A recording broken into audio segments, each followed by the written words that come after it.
Voilà, je laisse la parole à Roberta de nous conduire cette méditation qu'il a préparée pour les plus jeunes, mais aussi pour nous tous.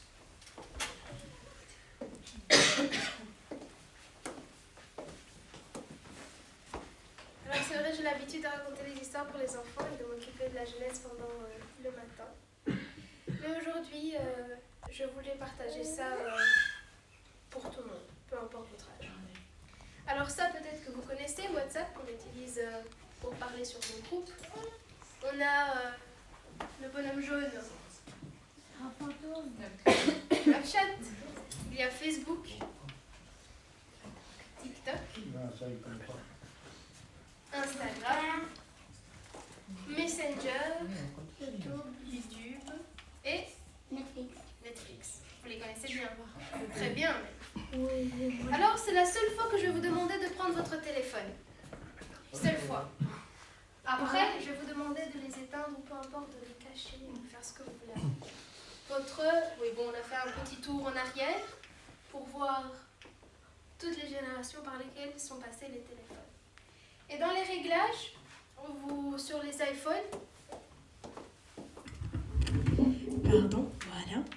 Dans les réglages, dans les iPhones, il y a le temps d'écran, ça s'appelle. Et dans le temps d'écran, vous allez voir combien de temps est-ce que vous passez sur votre téléphone en moyenne. Et je peux vous dire que les données que vous allez les voir peuvent vous choquer. Combien de temps est-ce que vous passez sur votre téléphone en moyenne par journée pour côtoyer les réseaux sociaux?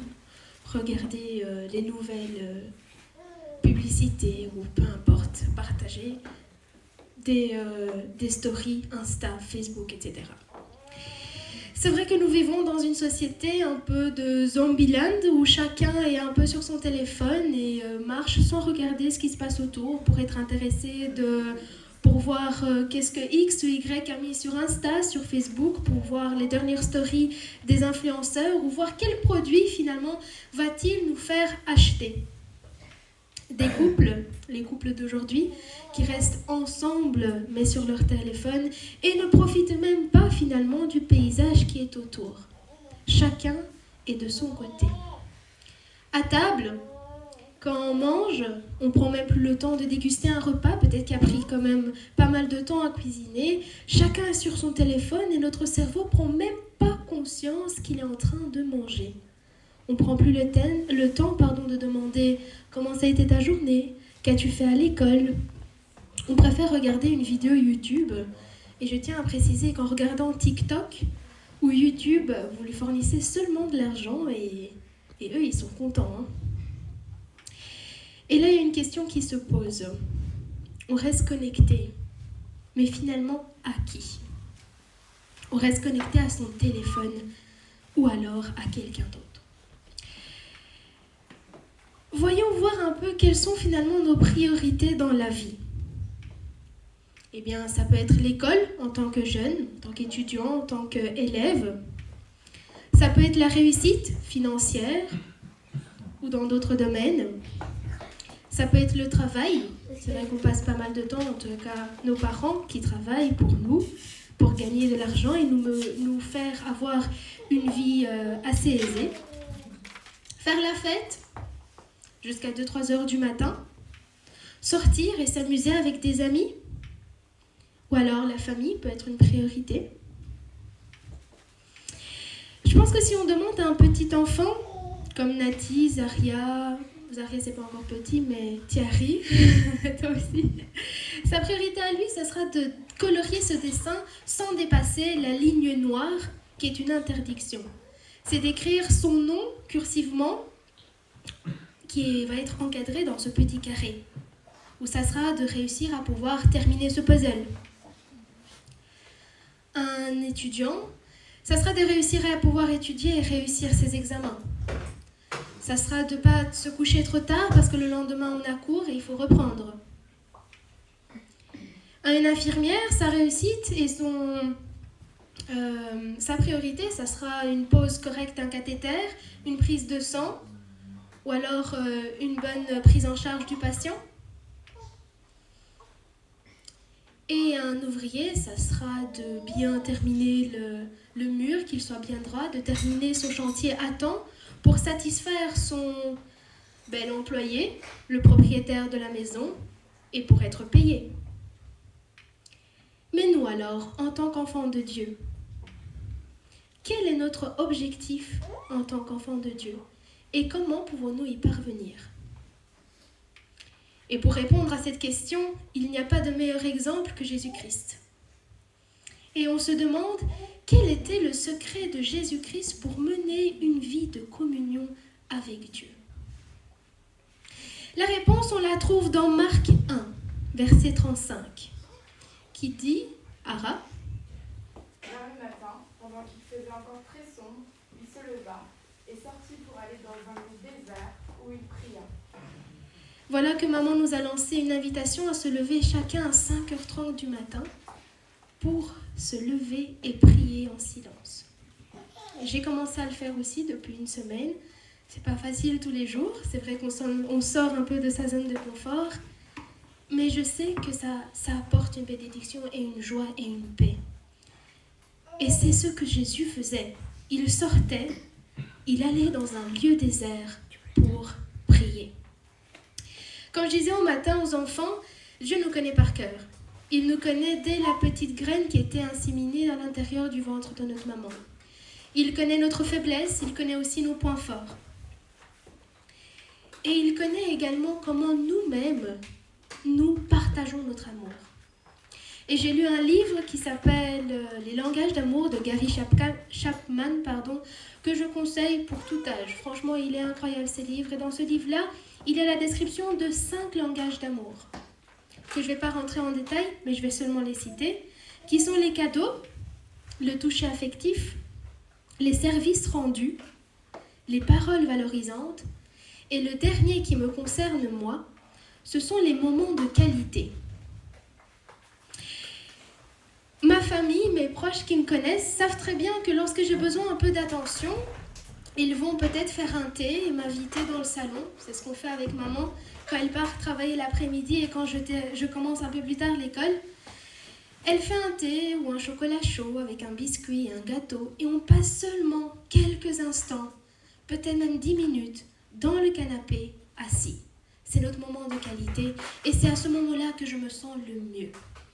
Et vous savez, Dieu, comme je vous l'ai dit, il nous connaît très bien et il me connaît également. Et mon moment de qualité à moi, c'est lorsque je conduis, en allant à l'école ou en revenant, et qu'il y a, vous savez, les magnifiques levées ou couchers du soleil, un peu rosés, orangés, qui sont incroyables.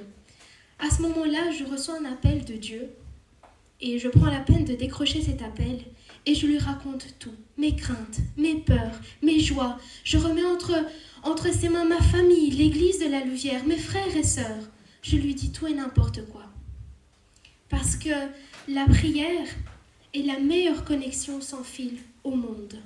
Et ça, c'est mon moment de qualité à moi que je partage avec Dieu à chaque moment que j'ai l'occasion. Mais finalement, on se pose la question, qu'est-ce qui nous empêche de prendre le temps? Qu'est-ce qui nous empêche de prendre le temps? Je pense qu'étudiants, comme élèves, la plupart du temps, pendant les examens, les profs nous disent « lisez bien la question, car la plupart du temps, la réponse y trouve à l'intérieur ». Qu'est-ce qui nous empêche de prendre le temps? Eh bien, c'est le temps lui-même. Est-ce que le temps est-il maître de notre vie? Ou bien sommes-nous esclaves du temps? On peut voir qu'à travers le temps, il y a eu pas mal d'inventions, comme l'électricité, comme... La télé, le téléphone, l'automobile. Mais quelle facilité d'avoir sa propre voiture et de plus attendre une demi-heure pour le train ou le bus pour aller à l'école et perdre du temps. L'avion, rendre visite en Italie, en Roumanie, en Madagascar, en quelques heures, on y est. La radio, pour être informé de les news. La télévision, regarder Netflix. Micro-ondes, en 2 minutes 30, tes pâtes elles sont chauffées et prêtes à manger. les ordinateurs, les téléphones mobiles, plus besoin d'être accroché et aller dans une pièce pour parler au téléphone. Il est là avec nous tout le temps. L'Internet qui nous facilite la compréhension. Dès que tu ne sais pas quelque chose, Wikipédia est là, Google est là. C'est ce que mon prof me dit, Google est ton ami, Internet. Toutes ces inventions-là nous ont permis de gagner du temps ou d'en perdre. Eh bien, dans Jacques nous dit dans le chapitre 4, verset 14, il nous pose 2 questions. Savez-vous ce que demain vous réserve ? Qu'est-ce que votre vie ? Une brume légère, visible quelques instants et qui se dissipe bien vite. Une brume légère, de la vapeur d'eau. Nous n'avons pas beaucoup de temps et malheureusement, quelquefois, le temps, on l'utilise à mauvais escient. Voyons voir un peu que dit la Bible sur le temps. Dans Ecclésiaste, le chapitre 3, le verset 1, dit cela. Il y a un temps pour tout, un temps pour toute chose sous les cieux. Bien sûr, un temps pour aller au travail, un temps pour jouer, un temps pour remettre ta boucle d'oreille, un temps pour partager du temps en famille, un temps pour étudier, pour réussir ses examens, un temps pour aller à l'école. Mais, dans Ecclésiaste 8, verset 6, il nous dit « Car il y a pour toute chose un temps et un jugement. »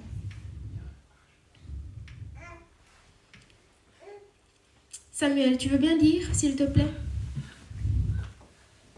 Jeune homme, réjouis-toi dans ton adolescence, livre ton cœur à la joie.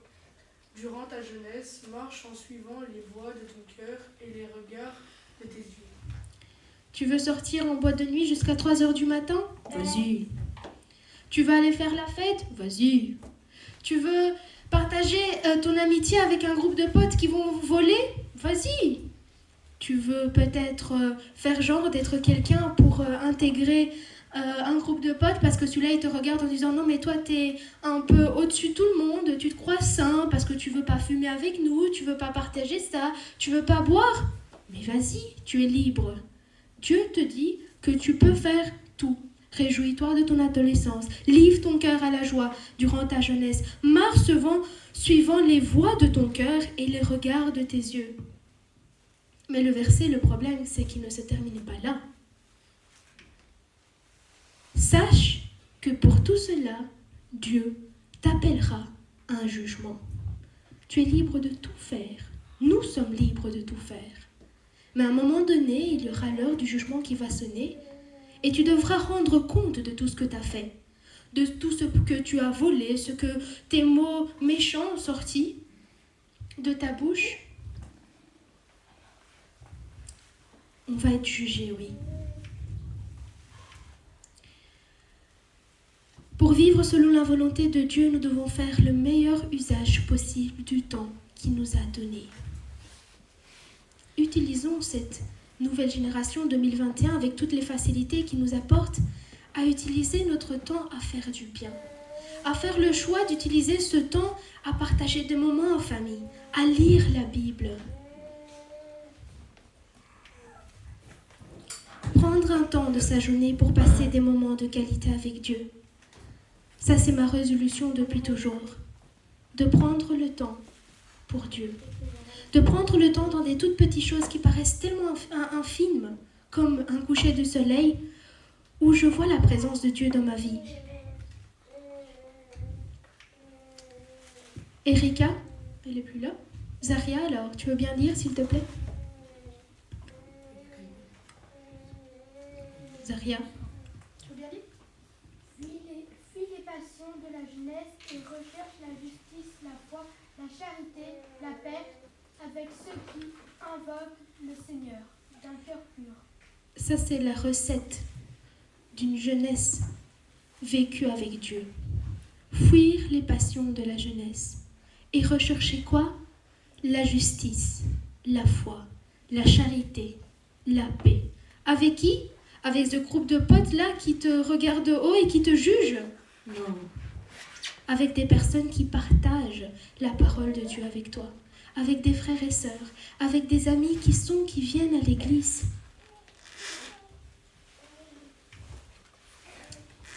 Dans Matthieu 22, chapitre 22, versets 37 et 38, il nous donne un commandement qui est le plus grand. Tu aimeras le Seigneur ton Dieu de tout ton cœur, de toute ton âme, de toute ta pensée. C'est le premier et le plus grand commandement. À la leçon du matin, j'espère que vous avez compris, les jeunes, que notre vie en tant que chrétiens sur terre ne doit pas être réalisée par peur de finir aux enfers ou ne pas avoir le salut, ne pas mériter le salut, mais parce qu'on aime Dieu. Et lorsque l'on aime, on ne compte pas. Il nous a demandé de faire des choses pour notre propre bien. Et c'est parce qu'on aime Jésus, on aime Dieu, qu'on veut passer des moments de qualité avec lui, qu'on cherche à rester dans sa présence, qu'on veut apprendre à lire la Bible pour apprendre à connaître ces histoires qu'il nous a racontées, à le connaître lui et voir combien son exemple est important pour nous.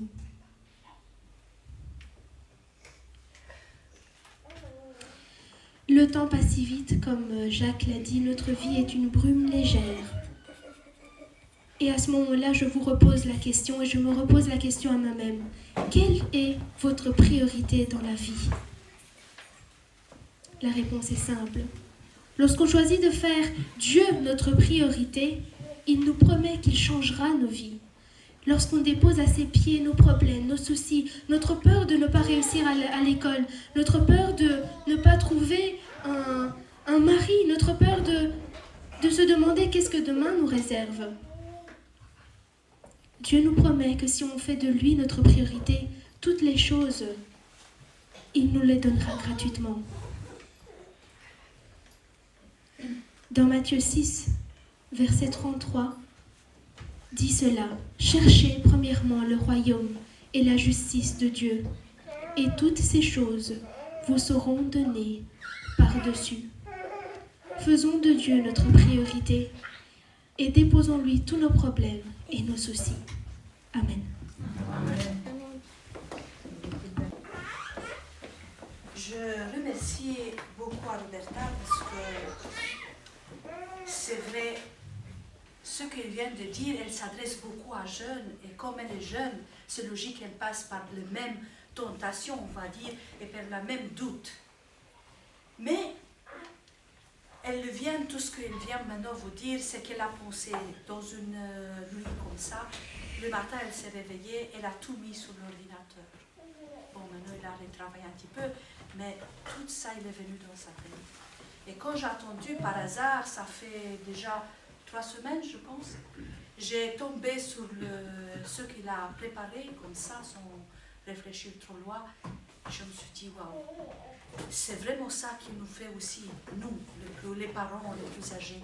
On pense, nous aussi, comment on utilise notre temps.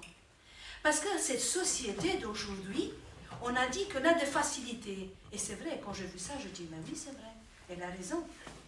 Avant, pour laver, je ne sais pas vous, mais moi, je me souviens, quand j'étais plus jeune, je n'avais pas la machine à laver. Alors, je faisais les vêtements à la main, hein. On se planifiait les jours et les heures où on lavait les vêtements. Et pour cuisiner, on n'avait pas tous les fours électriques qu'on a maintenant à la maison. Et bien, on faisait le pain, c'était dans des grands fours différents, il fallait travailler, se lever à 5 heures du matin et travailler, et faisait des efforts pour préparer les repas. La facilité qu'on a aujourd'hui, c'est waouh. Mais dites-moi sincèrement, est-ce qu'on trouve tout le temps du temps? Moi, personnellement, je dis, c'est pas vrai. C'est encore le temps qui est passé. Et c'est passé, on n'a pas assez du temps. Pourquoi? Pourquoi vous croyez qu'on n'a pas assez du temps? Malgré à toutes les facilités qu'ils viennent de nous le montrer avant. Pourquoi? Parce que la société d'aujourd'hui, il commence à nous remplacer et à nous prendre notre temps. Et quelque part, on se retrouve justement d'être les esclaves du temps. On n'a pas assez du temps pour nous donner, même pour nous-mêmes, comme elle a dit, pour passer des temps de qualité avec nos enfants, avec nous-mêmes. Maintenant, comment on va dire, je vais utiliser cette occasion que Roberta vient nous partager, justement de vous lancer un appel. Un appel que je le sens pour moi-même, que je vais le prendre pour moi-même, que je prends pour vous. Pensez cette semaine de prendre du temps. Mais de prendre du temps et de vous faire du temps. Pour qui? Pour Dieu, en prière, mais pour qui aussi? Pour votre femme, votre mari, pour vos enfants. Aujourd'hui, je me consacre à mon mari. C'est un défi. J'entends. Comment je peux faire de passer un temps vraiment de qualité pour que ma relation avec lui ou ma relation avec mes enfants soit plus fortifiée. C'est exactement ce que Dieu nous demande à nous. Prends du temps. Ta relation avec Dieu va se fortifier. Pour Roberta, ces moments de qualité, c'est quand elle roule. Elle aime bien passer du temps. Elle aime bien parler avec Dieu, avec elle. Pour vous, pour moi, quel est le moment de qualité avec mon Dieu? Quand je lis, quand je prie, peut-être quand je marche, voilà, toi tu marches, tu réfléchis. Pendant que je cuisine, pendant que je chante. Quels sont les moments de qualité que moi j'aime bien passer avec mon Seigneur? Parce que ce moment de qualité va me fortifier. Et ce moment de qualité, dans les moments difficiles, va m'aider à surmonter toutes les épreuves que je vais passer. Pourquoi je dis ça? Quand parfois, ça arrive aussi sur vous travaillez ou vos connaissances, vous voyez quelqu'un qui est triste, qui est repli sur soi-même, tu essaies de lui parler. Tu essaies de le réconforter, de lui dire quelque chose, de trouver une espérance pour lui. Mais, qu'est-ce qui se passe à ce moment-là aussi? Tu n'arrives pas à le toucher. Pourquoi tu n'arrives pas à toucher cette personne? Parce que tu ne le connais pas assez. Tu ne connais pas cette poids où tu peux le toucher. Vous voyez pourquoi je dis les moments de qualité? Parce que dans les moments de qualité, comme elle a dit ici, on comprend les gens. On arrive à s'attacher. On arrive à s'approcher. On arrive à les aider dans les moments difficiles après. Pourquoi? Parce qu'on les connaît, ce qui leur fait plaisir. Je sais très bien que je ne vais jamais recevoir de fleurs. Pourquoi? Je ne sais pas. Mon mari ne me donne jamais de fleurs. Il donne d'autres choses, mais pas de fleurs. Voilà. Alors je m'attends à ça parce qu'il ne me donne pas de fleurs. Mais moi j'aime bien les fleurs, mais il ne me donne pas. Mais, malgré tout ça, je ne me fâche pas. Pourquoi je ne me fâche pas? Parce que tu le connais. Merci Anna, parce que je le connais. Avec Philippe, j'ai parlé tout à l'heure le matin. On disait oui, parfois Dieu ne nous répond pas tout de suite à ce qu'on veut. Et j'ai justement, je lui dis, oui, parfois on est mis à l'épreuve de notre patience, qu'on attend. Mais qu'est-ce qui attend aussi, Seigneur, de nous? De le connaître. Et quand on sait que c'est lui qui est au contrôle, moi je sais très bien que mon mari ne va pas m'apporter des fleurs. Mais je sais que s'il me faut quelque chose nécessaire à ma maison, ben il va faire tout le possible de m'apporter. Je fais une petite parenthèse pour vous expliquer autre chose, que notre Dieu, et nous qu'on le connaît, on peut se baser sur lui. Pourquoi? Parce qu'on sait que lui, il sera toujours là, prendre le contrôle de notre vie. Sinon, on le laisse faire. Qu'il va être toujours là pour nous aider dans n'importe quelle situation de notre vie. Alors, l'appel de Jésus, comme Roberta nous dit, c'est une seule chose. Prenez du temps pour le connaître. N'importe quelles sont les situations dans lesquelles vous vivez, n'importe dans quelle situation vous vous trouvez, ou de difficultés, ou autre chose, le travail, la vie de famille, n'importe. Cherchez premièrement le royaume de la justice de Dieu. N'importe. Et toutes ces choses vous seront données par Jésus. C'est promis. Et Dieu ne ment pas. Et quand vous priez, vous lui montrez. Je ne sais pas si vous avez eu ces choses, moi je les fais déjà. Je prends parfois la Bible, je dis, tu sais, tu l'as dit. Et si tu l'as dit, ça veut dire que c'est vrai, que tes paroles sont justes et qu'elles sont accomplies. Et c'est vrai, il a accompli ses promesses. Et grâce à ça, on lui dit, oui Seigneur, tu nous as promis que tu nous vas donner tout ce qui est nécessaire si on va te chercher. Que Dieu nous bénisse chacun de nous, de passer encore un bon fin de sabbat, un bon après-midi, et qu'on reste justement dans notre tête et dans notre cœur avec cette... Si aujourd'hui on part avec cette idée, cherche ton moment de qualité avec ton Dieu, avec ta famille, avec ceux qui sont précieux autour de toi. C'est magnifique. Merci à Roberta. Amen. Si tu obéis à la voix de l'Éternel, ton Dieu, en observant et en mettant en pratique tous ces commandements que je te prescris aujourd'hui, l'Éternel, ton Dieu, te donnera la supériorité sur toutes les nations de la terre. Amen. Amen. Que le Seigneur nous guide tout au long de ces nouvelles semaines aussi, en gardant nos pas sur le droit chemin, qu'il nous accorde sa paix, la santé, sa protection divine, au plaisir aussi de nous revoir le sabbat prochain. Amen. Amen.